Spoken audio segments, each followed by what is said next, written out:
Yeah, I've noticed these plants were growing in quite a peaty substrate actually.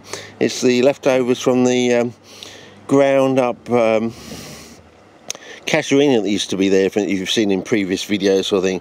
So anyway, just going to, probably going to have to take the gloves off. Yeah, taking the gloves off. Even though the sun is coming out. And you've got to watch the sun here, and the most bushfire prone continent on the planet with the most CPs, the most salt laden continent on the planet with the most CPs. And yeah, I've got the tripod, whether we can actually get in and see what we're doing.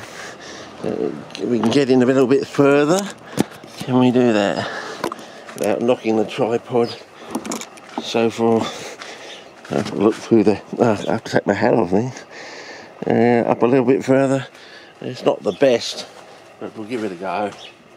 And see, we'll knock off all this stuff here from the as we do sort of thing. And just, I want to don't run this under a tap, because whatever the chemicals they put in the tap water these days, you do like that. And you don't want to damage root either too, so make sure you try and do that. Now if we can do this without getting the, I don't know, pick a hole, get it down there. It goes into basically into the sand layer here, and then we just try and close it up. There's different ways you can do that, and that will probably be it for the time being. And the faster you can actually get to the double flushing it, so you can actually settle things down, the better. So we do that one there. Doesn't matter if the leaves are sticking up, it's probably better actually. So that's one in, very quick, isn't it? But and you can actually double flush between your different categories of plants you want to put in, sort of thing. So we'll see how we go there. And yeah, so we're going to a plant that was in an organic medium now to a plant that now we're putting into a totally inorganic medium. Totally inorganic on the top, and also you might want to think about all this idea about putting carbon into the soil, because if this works, what does that say about carbon sequestration and things like that? Well, you might want to start thinking about silicon, because I remember when they always used to talk about silicon as being probably the alternate form of life based on other planets, sort of thing. And I'm thinking, well, maybe we've already got it here on planet Earth, you just haven't realised it yet. So we'll see how we go with that. So yeah, it's going to get a little bit difficult, a little bit finicky here. You might, as I said, it might be better to use 300 or maybe even 400 cubic centimetres of formula on the top, your lard-looking action layer, sort of composite, I suppose. So you might want to move some of these bits in, and slowly over time, it will settle itself down. But you might want to go straight for the double flush now, let it drain again, then put some other plants in. So let's try this, and we'll see how we go. And it will settle down the sand and put all the sand round the well, there didn't seem to be too many root hairs on that stem, but we'll see. Maybe that's the thing. But that is a good question though. Why do all these plants have these long persistent root hairs?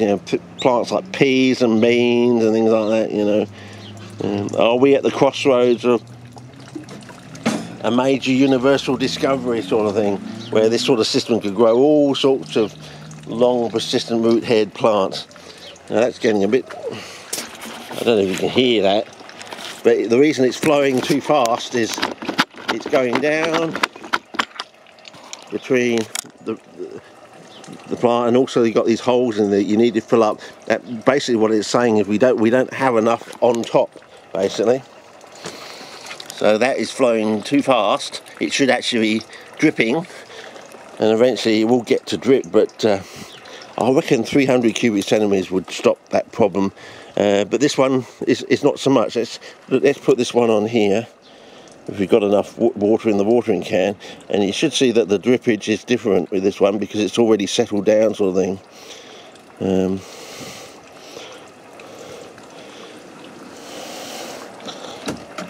Yeah, see, that's the difference. So the reason this one is going much faster than this one is because that's already settled down, whereas the pounding of rain over the next few days will break these things up and it will settle down there. So maybe this is the way to get there faster, but I still think, you know, 200 cubic centimeters is not quite enough. You see, you're getting holes here. Now, if you had a bit more in there, that you wouldn't get that hole. It would be covered enough. There would be enough to covering everything that it would never do that sort of thing. So it will settle down and be a total covering that stays totally covered sort of thing. So you got things like that. That would settle down too over time as well. But these sort of things, it basically that's telling you need a little bit more formula, a little bit more of your ashen layer, which hopefully is the bit that does all the work. So okay, let's go back a couple of steps.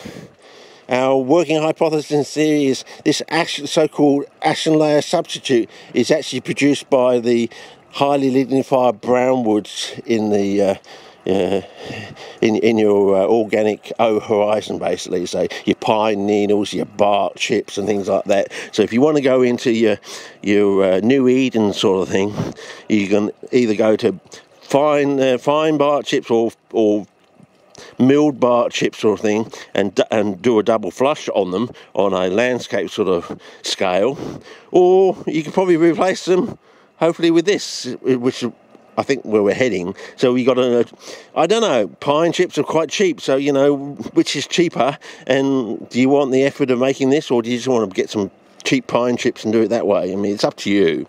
So you just put your cheap pine chips and things like that on a nice landscape area of quartzite sand, basically, and make sure, you know, it's low iron quartzite sand if you can get it. I mean, the iron will slowly dissolute from the quartzite sand, and quite rapidly too, so not that long. So eventually you'll lose this sort of salmony sort of colour of the sand, and it will go crystal white sort of thing over time. So, and it won't take that long, but anyway, we'll see. Anyway, we got these plants in, we'll see whether they die or not. But since we've already seen down here that we've got a salt that doesn't burn, I don't expect these to die, you know what I mean? So, but will they start to grow though, and how quickly will they start to grow? And of course then we'll take some dandelions or something. We'll take some dandelion or something like that. And yeah, I got one thing flowering already in there. Oh yes, I'll show you this. What do you think of that? Sphagnum that's greening up in 5 to 6 weeks. So yeah, not bad. So you know, you think it's dead, but it's not actually dead. So just thought, you know, you might like to see that sort of thing. Sphagnum that's not actually, you know, you get it in a dry bag and you think it's dead sort of thing, but you can green it up in 5 to 6 weeks. And this is good over here. Our little bucket of wood shavings. It's now sort of going to this funny colour, and yeah, the sundew has actually put out a root down there. I don't know if you can see that, but because it's an Alba one, Drosera cubensis alba, the root is white, of course. So anyway, that's about it for this one. We'll see how we go. We might be on the cusp of the revolution, I suppose. A revolution is probably bigger than I can even handle, I reckon. Taking 50 years to get here, and now it's just I reckon it's gonna be so big, so fast, so the vision is just too big on me. Everyone's going to become a nursery person, I suppose. You're going to be able to do incredible things very easily, very cheaply, and on a backyard scale. So you imagine this. See this the sand here. Now imagine that was like 2 meters down. So you had this on the surface like of 2 meters of quartzite sand. That's what the Drosera gigantea used to be at Cannington Swamp. You know, when I was a child sort of thing. I had 5 years, you know, going to Cannington Swamp sort of thing. And yeah, in amongst the largest, most robust sundew on the planet sort of thing.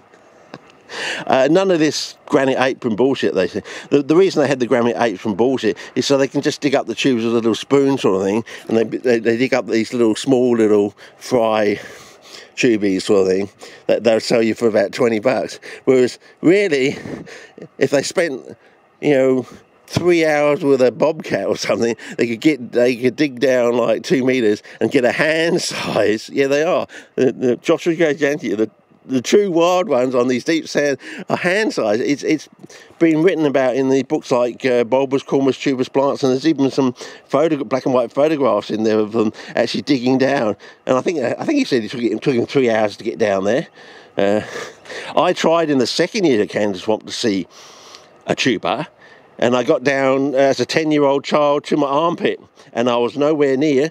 But by the gentle taper of the stem underneath in the sand and in the hole, basically, I could imagine how far the tuber was down. And yeah, I reckon I agree with that 2 meter statement, that these big fat hand-sized potato-like tubers sit on the clay sand interface about 2 meters down. So imagine doing this. You could actually do this in your backyard and have a 2 meter deep pit, and you put this over the top and you could grow Joshua gigantea, just like it used to be back there in the old days when people used to see the real carnivorous plants of Australia.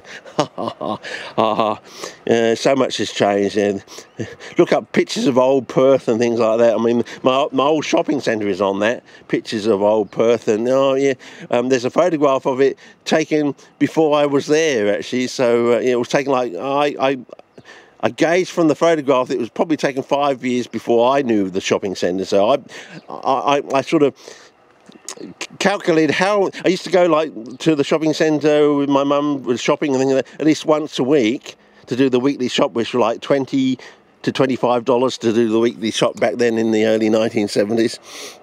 And so I mean, so that's 52 times a year basically, for 5 years. Add in other times when you just go there for sweets after school, lollies, candy, what do you want to call them? I remember Anglo bubblegum was the thing, It had I don't know, it was almost like a drug-like scent, You smelt the smell of Anglo bubblegum and you just wanted one, even though you weren't into bubblegum. I don't know what it was they used in that Anglo bubblegum, but people used to go by chewing it, and you get that sort of scent in the air. It's I don't know, it's almost like the cherry essence you get of Wattles, the Wattle cherry essence. Even better than that, I reckon. Give you that sort of that lure, that almost drug-like lure that say, I just want an Anglo bubblegum, but you weren't into bubblegum, I know. So anyway, and we had Must Lifesavers and things like that. Oh yeah, Must Life. They had a whole range of lifesavers. I mean, used to pick a new one or something, and they come out with something, a new one like what was it? Watermelon or something like that. They come out with the watermelon flavoured lifesavers. Yeah. Every now and again you'll get one that would revolutionise the market. Most of them were failures. What was another one? Was a chocolate one or something? Chocolate and something else. What was it? It's a weird one. It died of death, of course, but it was one of these weird ones. Chocolate and something. Chocolate and peppermint or something. Yeah, chocolate and peppermint, I think it was. I like chocolate and peppermint, so, to me that was, okay. It wasn't quite right, of course, but had they got the flavour just right, well, it would have been great, but, that was it. It's probably, you've got to get the right mint flavour. If you use spearmint instead of, there's three types of mint, isn't there? There's spearmint, peppermint, is it aquamint or something? There's another mint. There's three types of basic mints, and they always used to try and put spearmint in there, whether it was cheaper or not or something, and they used the wrong mint, and it just wasn't right, You've got to use peppermint when you need peppermint. So they used to, I don't know, try and use spearmint for something, whether it was an American thing, Americans like spearmint, and, not everyone around the world has the same palette, I suppose, you know. So we're used to these sort of things, but I don't know what it was with these companies. They seem to want to put spearmint in when it should be peppermint or something like that, or whatever the third one was. Was it aquamint? I can't remember. What was the other one? There were 3 basic types of mint in the 1970s. And they always, as I said, they always wanted to put spearmint in when they should be using one of the others or something. So, yeah, anyway, that's enough for this one. Once it's finished doing, I'll double flush it. You know, I'll do the second flush, which is the whole concept of the double flush. And when this is one, I'll plant something in there. I'll plant 2 in here, and I'll keep going and then I'll put some moss in, and we may even try and find some liverworts. But, you know, this time of year, they're all going into dormancy, basically. It might be a bit tough finding some liverworts now at this time of year, but if we can find some liverworts, it might be interesting to put some in, because, as I said, I'm tending to get to the stage where I think liverworts are actually high nutrient plants, even though they're lower order members of the plant kingdom with little to no root system, rhizoids at best, sort of thing. I think they're actually growth feeders, basically. So, yeah. That's probably why you find them growing in these pine bark chip potting mixes on the surface. Did you notice in that video, that bloke doing those tests on those alternative peat media stuff, there was one point where there was a liverwort in the pot, and he sort of surreptitiously sort of took it away, you know, and put it away. And I was thinking, that's a tell. That was a tell, I reckon. Why did he do that? You know, why didn't he just leave it there? You know, why did he? It's just the way he took it out of the pot. Like, he didn't want you to see him doing it, sort of thing. But then, why do it on camera then? I mean, it sort of drew more attention to it than took away from it, sort of thing. Anyway, that's enough gas bagging for this one. A bit of old-time history from Perth, Western Australia, from my childhood, thrown into the mix. So I thought you might like that, but anyway, a lot more. But as I said, it might be we end up doing this on a garden scale. So you have Darlingtonia, Helianthora, Cephalotus, Joshua gigantea, Venus flytrap, Sericea, all growing like this in your garden. And all you do is have like a sprinkler system that comes on, time to do a double flush on a grand landscaping sort of scale. There's not much water too, you know. As you said, we know that this amount of material is about 200 cubic centimetres, so the amount of water that you're going to fill up with this is going to be on the 500 ml to 1 litre sort of scale. I mean, it's not even 1 litre, because you know, you got the markings on these 10 litre 2 gallon buckets, so it's about 500 mils to fill that sort of level from past experience. So so basically a litre for every double flush, basically. So what does that sort of upscale to the landscape sort of stage? It's not that much water really, especially if you get it from a rainwater tank and a pump or something like that, which is solar powered or something like that, you know. Yeah, the modern times we're living in. Anyway, enough of this gas bagging, and the next time you probably see I'll have all both of these pots done, and hopefully things will be growing, and we'll see what happens, because you might get something a bit like better than that.